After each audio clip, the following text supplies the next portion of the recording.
होती है। सारे बारातियों के साथ एक भूतिया दूल्हा आता है गांव में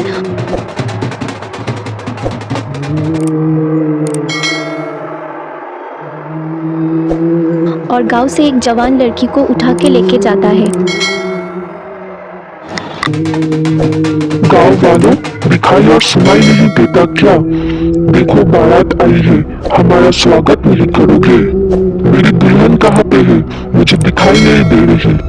गांव वालों, मुझे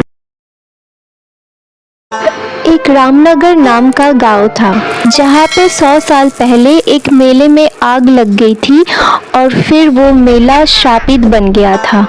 गांव के लोगों का उस मेले के आसपास से आना जाना बिल्कुल बंद था क्योंकि उन्हें लगता था कि उस मेले के आसपास भूत रहते हैं।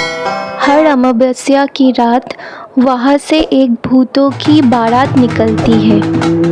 सारे बारातियों के साथ एक भूतिया दूल्हा आता है गांव में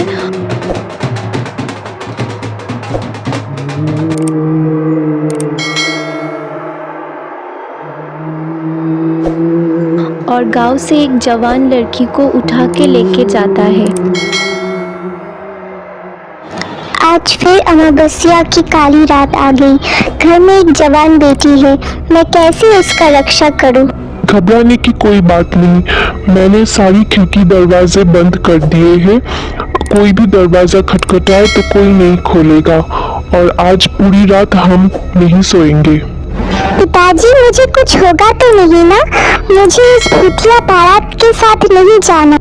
मेरी बेटी, तेरी माता पिता के होते हुए तुझे कुछ चिंता करने की जरूरत नहीं है। पूरा गांव डर से अपने अपने घरों में छिप के बैठ जाता है। तभी बाहर से ढोल और नगाड़े की आवाज आने लगती है। आवाज इस भूतिया बारात की ही थी जो गांव की तरफ आ रही थी।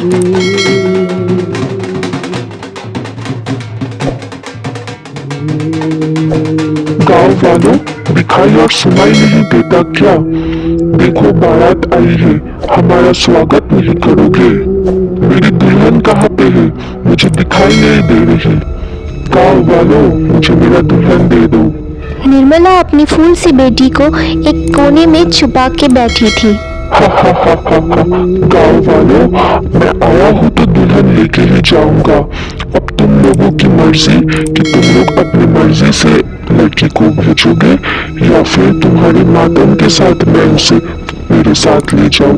और तभी भूतिया दूल्हा रामू के घर के दरवाजा तोड़ के अंदर आ जाता है। तुम्हारा दामाद हूँ मैं, स्वागत नहीं करोगे मेरा?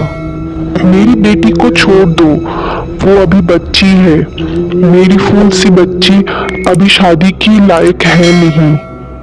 मुझसे झूठ बोलता है बुड्ढे, कल तू ही तो गया था अपनी बेटी की रिश्ता लेके दूसरे गांव में। मेरी बेटी को हाथ लगाने की कोशिश भी मत करना, मैं उसकी माँ हूँ।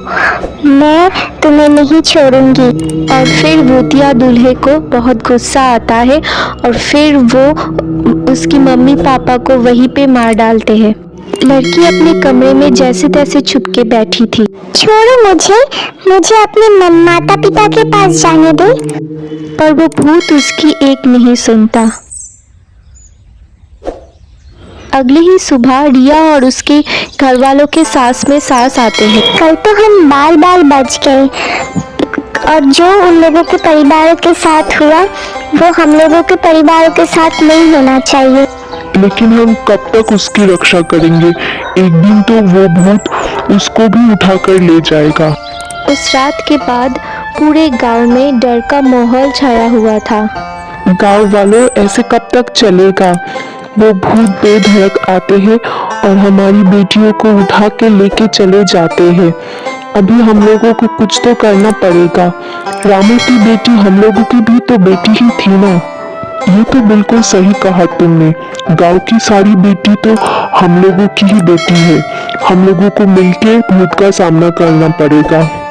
कल दिनेश की बेटी का शादी है, हम लोग मिलके उस भूत का सामना करेंगे।